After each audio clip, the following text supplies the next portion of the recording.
The following podcast is a SIMPRONTO Media production. Hey guys, welcome to today's episode. We have Missy Bane of MissyBane.com, and she is a functional medicine practitioner, and she had for years struggled with chronic constipation, joint pain, weight gain, and sleep issues. So now she has created her own plan that allows her to kind of shed the diet mindset and just feel a lot better. So welcome, Missy. Thanks for having me.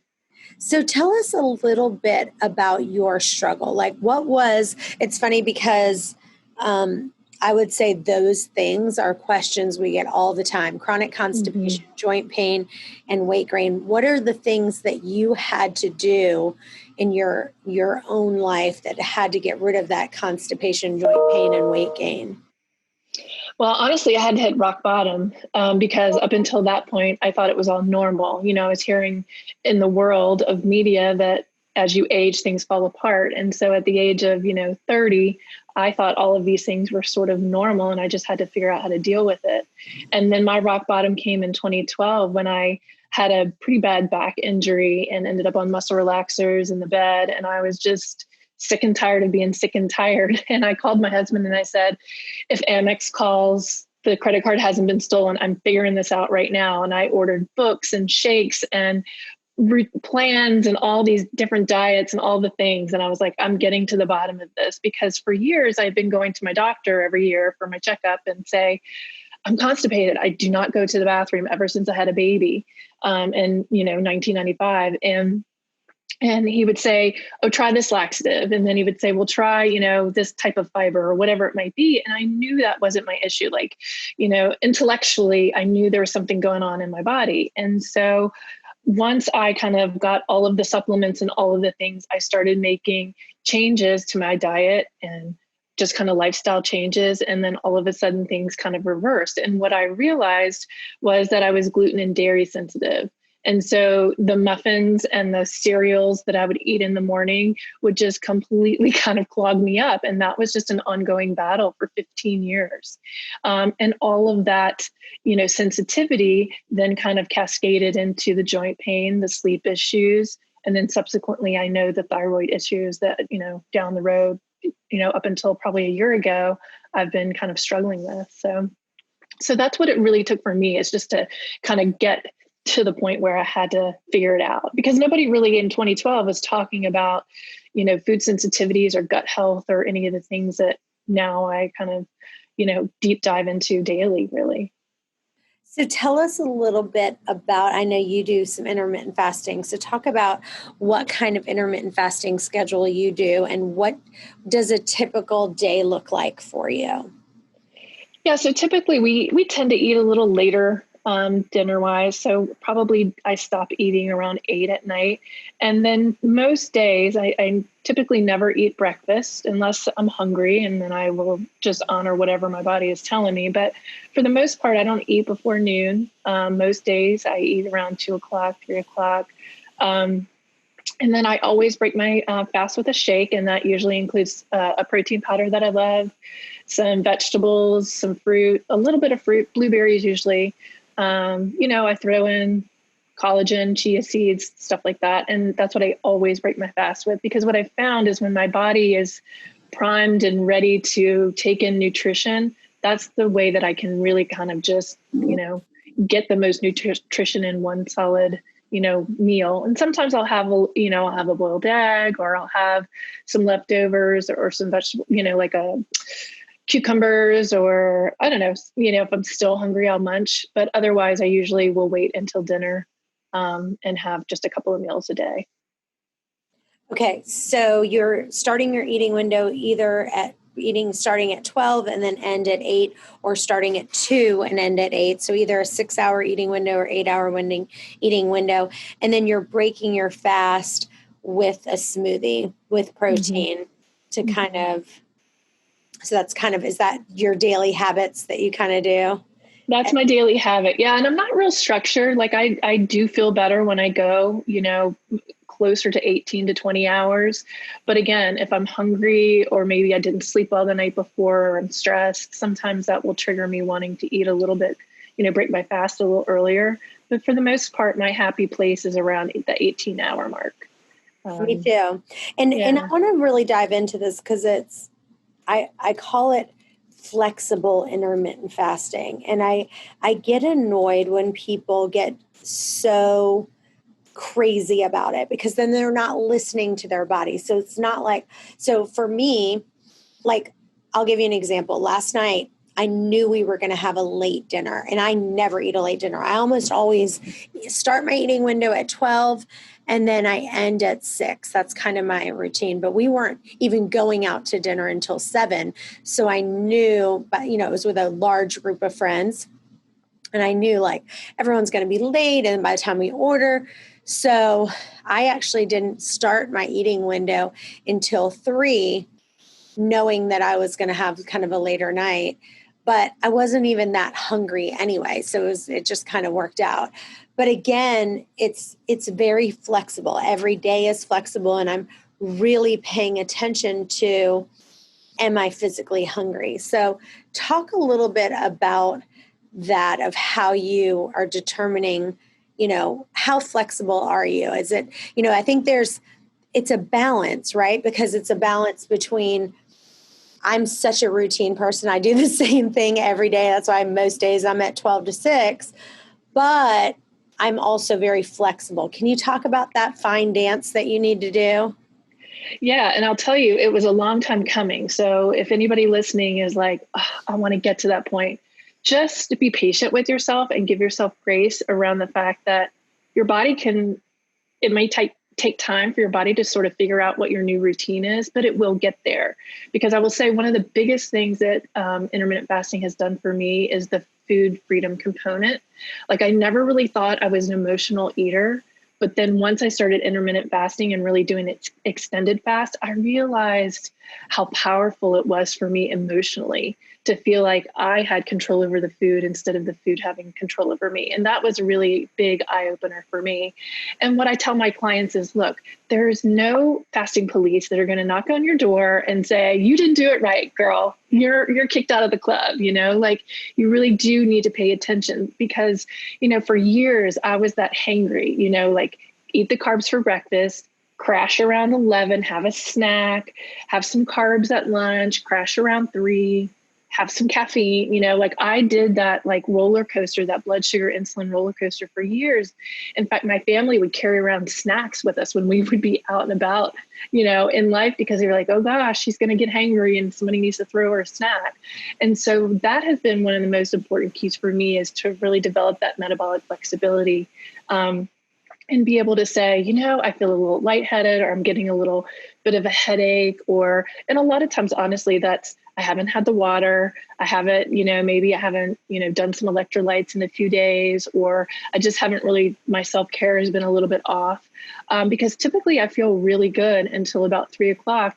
And if I go to 3, I just have to make sure that I get all the food in that I need, because what'll happen is after dinner, I'll find myself going, I'm a little hungry, and I find myself kind of nibbling on things that I shouldn't or don't want to, that might be lying around the house. So the cues that I kind of try to listen to are just really physical. And if it's emotional, I try to acknowledge it. And sometimes I'll give into it. And sometimes I'll just try to take my dog for a walk, or, call a girlfriend, or do something that kind of takes me out of that mode of focusing on the food. Yeah, I love that. So give us some of your daily habits that you do every day, that you'd say, like, without fail, these things I'm doing every day, and it really keeps me kind of grounded and where I need to be.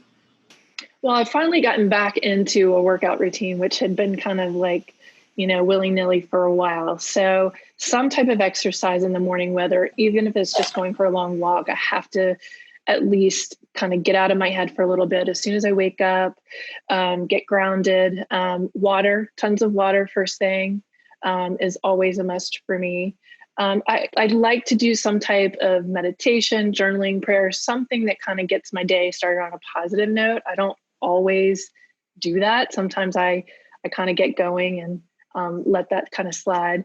But really everything else, my supplements are always a must.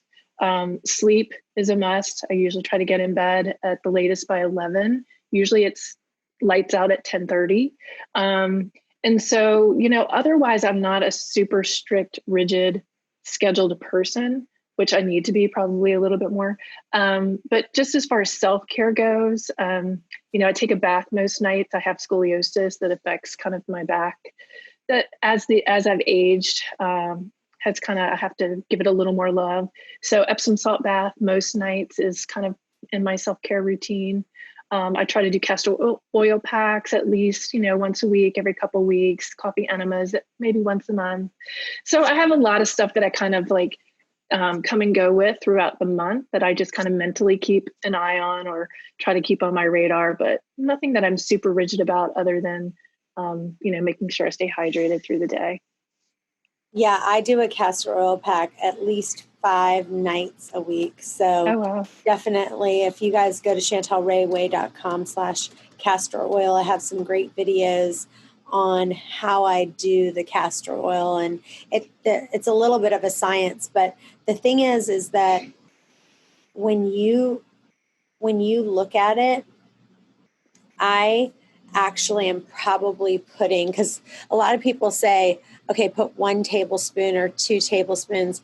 I'm putting like probably 5 to 7 tablespoons, a minimum of castor oil on my stomach, at least 5 nights a week, because I do struggle with chronic constipation. So I have to, for the most part, just do way more than the average Joe. Yeah.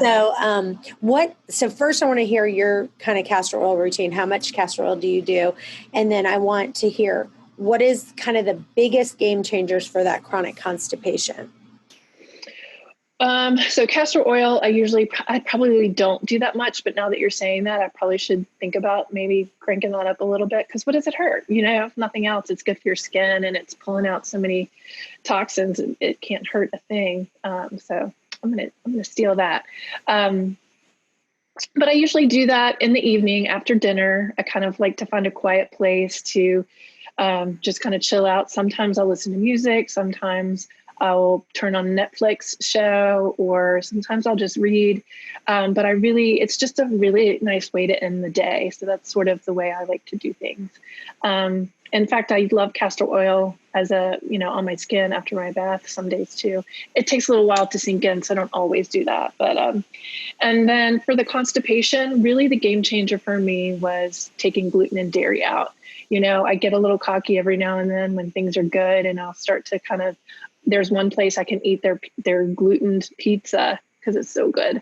And it really doesn't bother me that much as long as I only do it once a month. So that's my treat. But every now and then, if I have too much gluten or I'm sprinkling too much feta on my salad or whatever it is, I'll pay the price for a few days. Magnesium glycinate is a go-to for me. Vitamin C. Sometimes I'll crank that up if it's been a day or half a day since I've gone to the bathroom. Even just manipulation, just manual manipulation in that area sometimes is really good just to kind of change things up, kind of get things moving. But really my water first thing in the morning and then moving first thing in the morning. I feel like because I'm not eating right away to kind of get everything going. Sometimes I'll do apple cider vinegar if things are kind of moving slow. But typically I can kind of manage it with just kind of different little supplements here and there, just kind of gauging on how I feel. So. Yeah, I love that. So talk to me a little bit about what are the best tips you have for sleep? So, it's funny because I have my Oura ring on and I wear it every single night and I love it, love it, love it. But what does your sleep look like? So I luckily, knock on wood, sleep has never really been an issue for me other than when we moved from the East Coast to the West Coast and back within a year. So that was pretty horrendous. But my husband struggles with sleep. So we've done it all, tried it all. But for me, whenever I have a sleep issue, especially if we're traveling coast to coast, melatonin works for me. I know some people do that regularly, daily. Some people say it doesn't work for them. And really sleep and trying new things is just about trial and error. To say that this works for me, so it will work for you. It's just like most anything, right? It's like, we just kind of have to try it and see how our body responds. But ideally, it's really sleep hygiene. It's cutting out the screens, all the things that people talk about, cutting out the screens, getting in a cool environment, dark environment. For me, I love having white noise because I'm a really sensitive sleeper. So I even use earplugs because I know my husband is kind of the sheriff in our house. So he's always listening. So I'm okay with that. So white noise and earplugs work for me. And then, just really not eating, 3 hours before bed. That's huge for me. I don't love eating, really late at night, but if I do, I tend to kind of stay up because I know that it's going to affect my sleep. One thing that's been working for my husband that I've shared with my community that they're getting good feedback on is Charlotte's Web is a CBD company out there, and they've got some sleep gummies that really work well. And I've tried those. I tried it a few times because I'm kind of a wuss when it comes to CBD and any kind of, medication, things like that. And I actually had to go to the West Coast to move my daughter back home a few weeks ago, and my sleep was messed up, and I took one of those, and oh my gosh, it was heaven.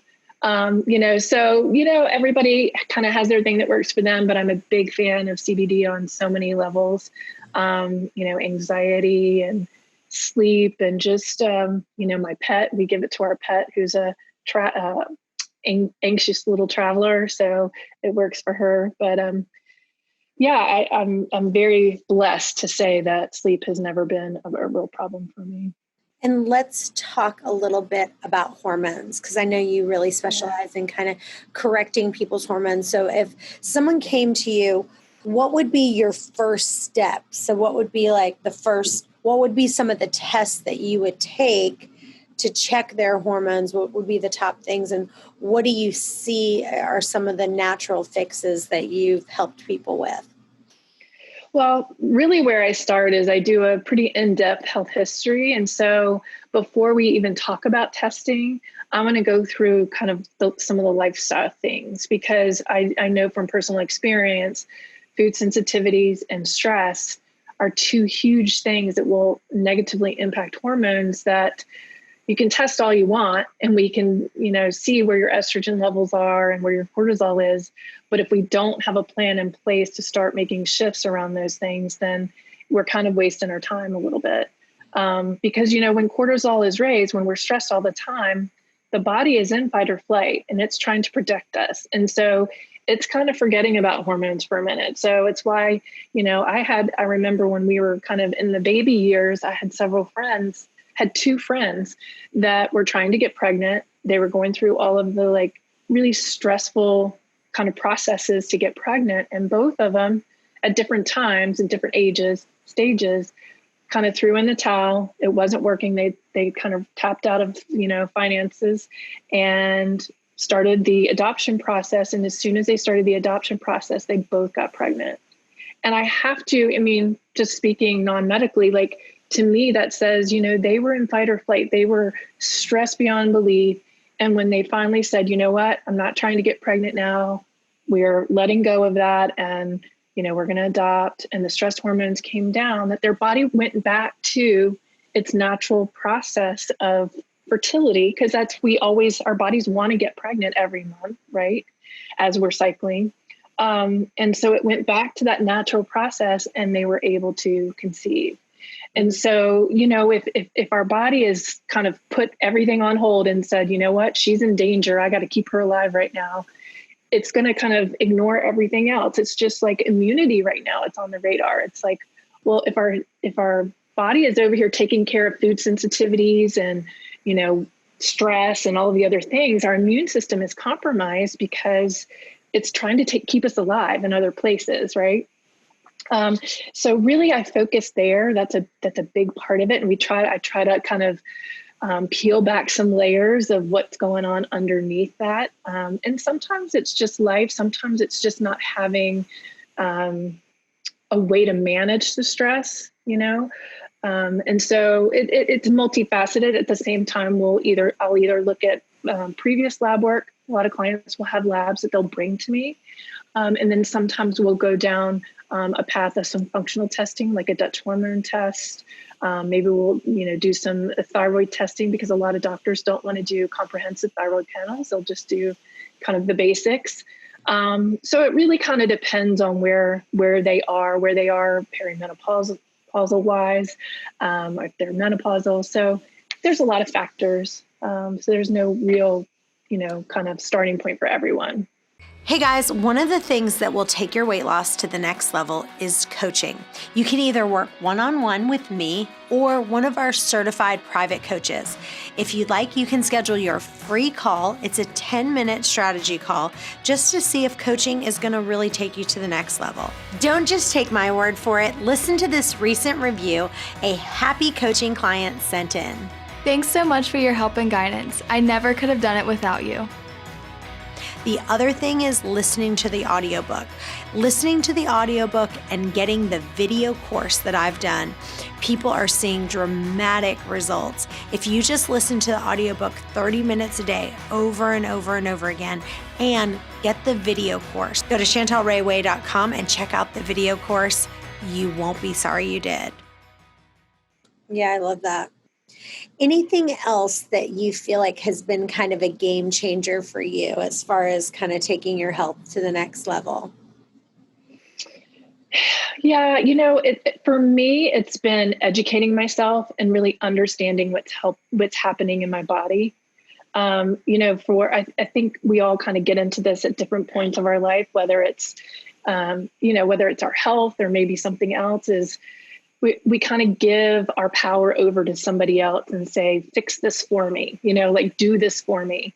And for me, the biggest shift I saw was when I started researching and reading and really understanding what my body is doing on the inside. So it's like, if, I want to lose weight or I want to age healthy or whatever it might be, it's like, let me find out, let me really understand what's happening in my body and what I have control over. Versus going to the doctor and saying, XYZ is happening. What can you give me to fix it? And when I kind of made that shift in my head of we really have so much control over how we age and the state of our health, that was a huge game changer for me. And I think I've just become a nerd, and that's just what I love to do. It's like the more I learn, the more I want to learn. And so whether it's books or podcasts or doing things like this and learning from other people, it's just something I can't get enough of, because it is amazing to me. And part B of that is I've been able to help people shift their health. And so that's a pretty, amazing feeling for somebody to say to me, okay, you've not only helped me, but subsequently now I can go help my family be healthy and live healthy and possibly change our life. So really just kind of taking ownership and really learning as much as I can has been huge. Yeah, it's funny because one of my best friends, her husband said that her husband was like, his hair was falling out in clumps, and he went to the doctor, and she just took his TSH and then said, his TSH was fine, and said your hormone is fine. And, people don't realize, I feel like thyroid issues are coming up more and more and more. And I feel like people are going to the doctor. They're not getting the right answers. And if you guys go to chantelrayway.com/bloodwork, I kind of list what I think. Obviously, I'm not a doctor, but after seeing hundreds of thyroid specialists, like how I feel the best, I put my lab ranges and what the lab ranges are, but what I believe the optimal ranges are for me to feel good on there. But I'd like for you to talk about what thyroid issues. Have you had any thyroid issues, or do you see a lot of patients who deal with thyroid, of what you're seeing is going on with a majority of people? Oh gosh, yeah, we could talk about this all day probably. Yeah, so thyroid disease has been a thing in my family. My mom, both my sisters were on thyroid medication, and I'm the one on the beach wrapped in a towel. Like it's 90 degrees outside and I literally have chill bumps on my arms. It's like, the thinning hair. Like I was the classic thyroid issue person. And a few years, 10 years ago, it kind of bugged me that, they were taking all of my levels and nothing was coming back, because then I wanted to pin it on something. Like I wanted to say, this is why weight is an issue. This is why sleep is an issue. And then when I realized not only, could those, levels not show up as a problem for possibly 10 years, because it takes a while for that to happen, but really a lot of it was in my control to sort of help shift. And so I let go of being mad at the doctor and wanting my number to show up as an issue. And really, until I saw an integrative specialist out in Seattle 2 years ago, did we identify that there was a real issue, because we went deeper than the TSH. We went deeper than the basic numbers. And, you can have thyroid levels that are adequate, but it doesn't mean your body is adequately using those hormones. Your body may not be using those hormones the way they're supposed to be. And so I've worked with so many people that come to me and say, I'm tired all the time. I don't go to the bathroom, all the classic symptoms. And again, we go back to lifestyle, but I also ask them, here, take this to your doctor. I want this. We need this comprehensive thyroid panel, and we tell them exactly why. And I found over time, and I don't know if you find this as well, that when I send my clients equipped to their doctor, because they want to get it paid for with, insurance as a first try, I would say it's probably 50-50 that the doctors will run a full thyroid panel if we give them the reasons why. And I agree with that. I would say I've seen more like around here, it seems like only like 35 to 40% of the doctors will do it. Like you could go to that page, chantelrayway.com/bloodwork, see the full panel, have your doctor do it. But if you think about it, a lot of times you're paying $40 to go to get that panel done anyway. And then you could go on there, and I have a lab that'll do it without even having to go to the doctor. You can just go to like LabCorp, and it ranges anywhere from $150 to $220 or whatever it is. And sometimes, like for me, it's like, yeah, I can go pay $40 copay and go to the doctor and fight it out with him, or I can just pay a little bit extra and just get it done myself and be done with it, and then see what those ranges are. But yeah, I mean, if you are kind of strapped for money and just say, okay, go to the doctor and say, listen,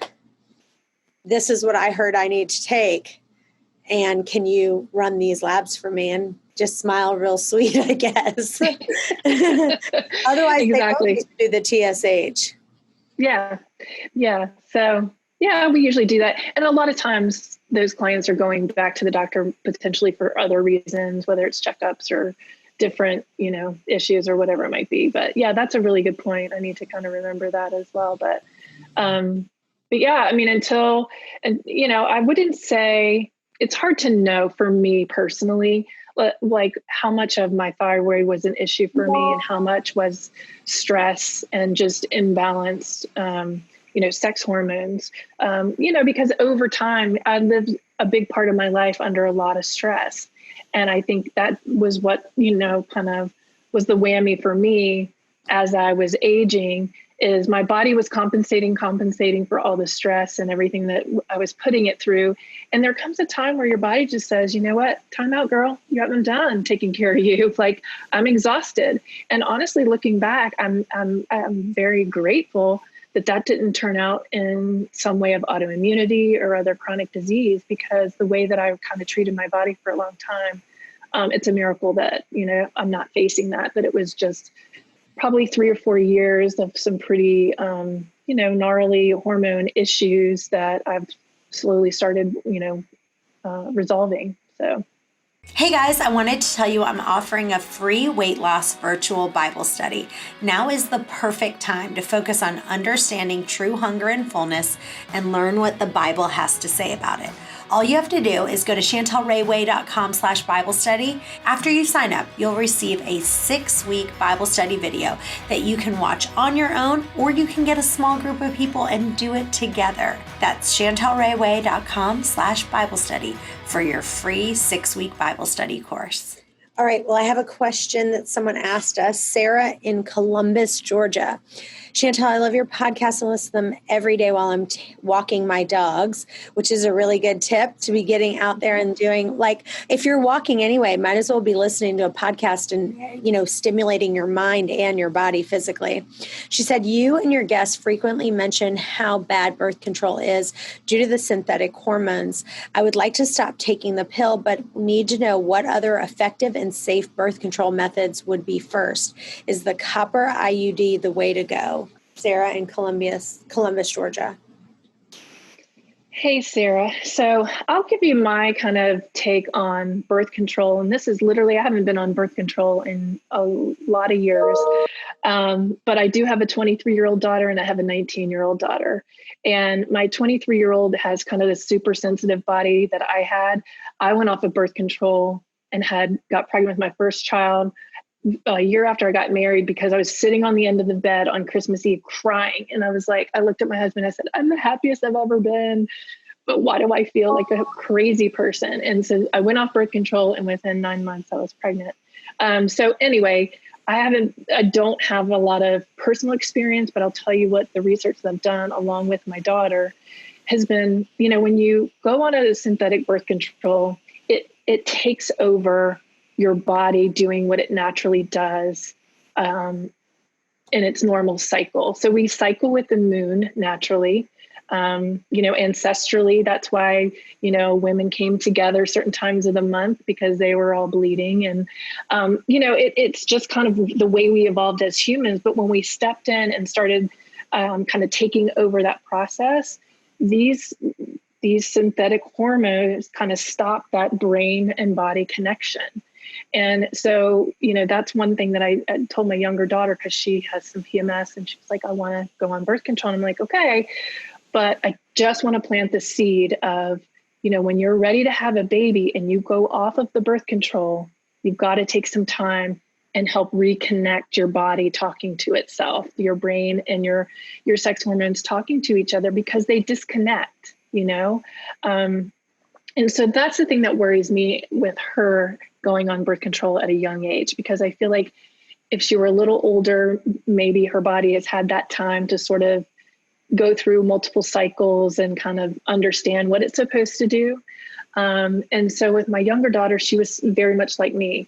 She was emotional roller coaster every month. It wasn't the right route for her. She was involved in a relationship. She was sexually active. And so obviously that was a concern. She tried the copper IUD, and within 2 months of having that in, it just made her a mess.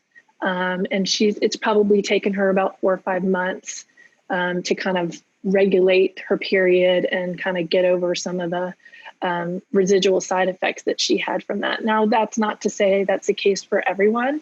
But I guess what I would say is really do your research. And, I know the doctor that she went back to take out the copper IUD really shamed her and told her that if she was going to do a natural planning technique, that it was irresponsible, and really berated her for it, which really upset me. But her process now, she uses a device called the Daisy. Is that right? Daisy.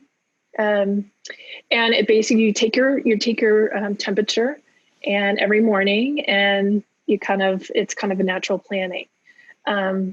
She will probably be engaged in the next year or so. And so if, for her, a pregnancy wouldn't be a terrible thing, not ideal, obviously, but I know there are people out there that, you're not always wanting to have children. And so I think you just have to kind of make that decision.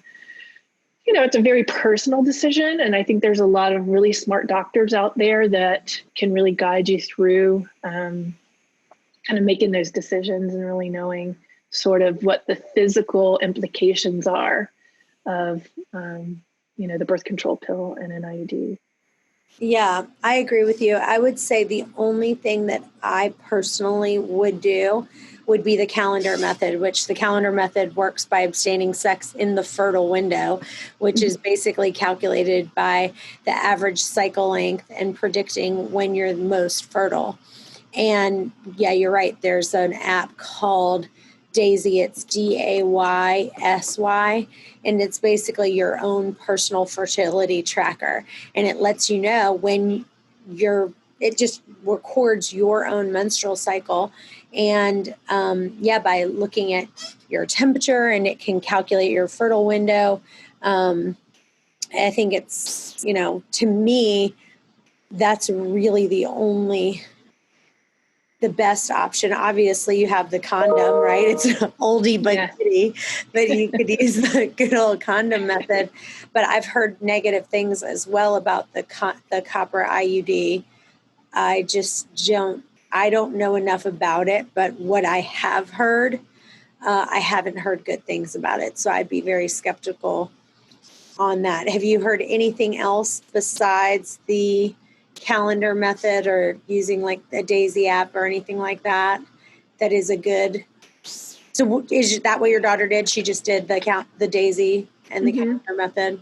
Yeah. And I will say that, people will say, and especially after coming off of the copper IUD, her cycle was really erratic. And people say, well, I'm erratic. Like, I can't count on this being right. Well, by taking your temperature, it tracks you over a number of months. So you don't want to start that and then immediately think you're safe. You need to track it for several months and make sure that your cycle is pretty, gets a little bit regular.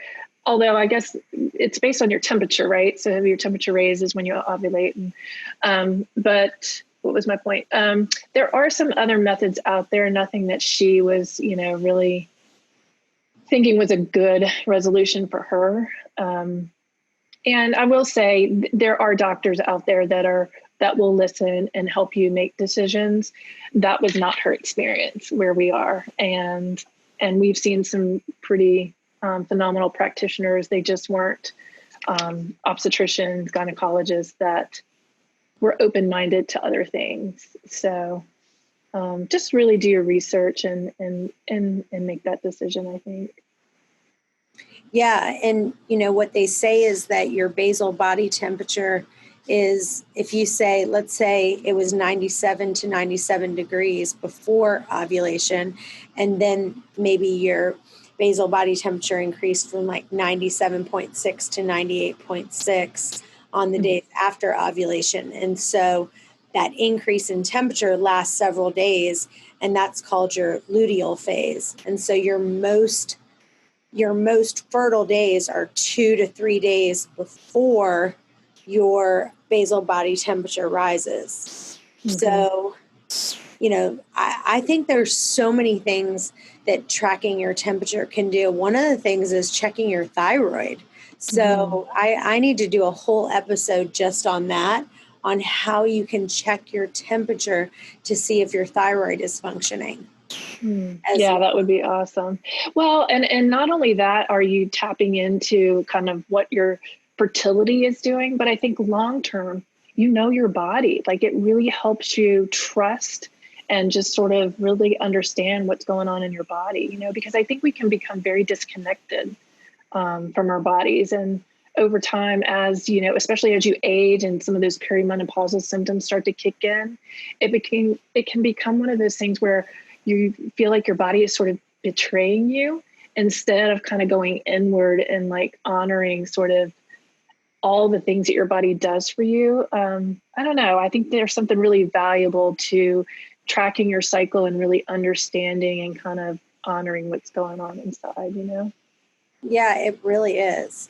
And it does take some work because you have to remember to do it and kind of set an alarm, but it does put you really in touch with your body. Yeah, my daughter puts hers right by her bedside. So as soon as she wakes up in the morning, she just grabs it off the bed and does it, and it tracks it on her phone. So it's not a huge big deal. It's like anything that you get into a habit with. Yes, and intermittent fasting helps your cycle to regulate. My cycle never was regulated before I started doing intermittent fasting. And once I did, I'm very, very regular. I'm now a couple days here or there, but for the most part, very regular. Yeah, that's great. Well, Missy, this has been great. Tell listeners where they can find you and where they can follow you. So Missy Bane, Missy.Bane on Instagram, Missy Bane FDNP on Twitter. My new program is called the Flexible Eating Lifestyle that will be launching in a few weeks. You can find me there. So everywhere, Flexible Eating Lifestyle or Missy Bane. Awesome. Well, this is great. Thank you guys so much for being with us, and stay tuned. We have another episode coming up in just a few. Bye-bye for now. This has been a SIMPRONTO Media production.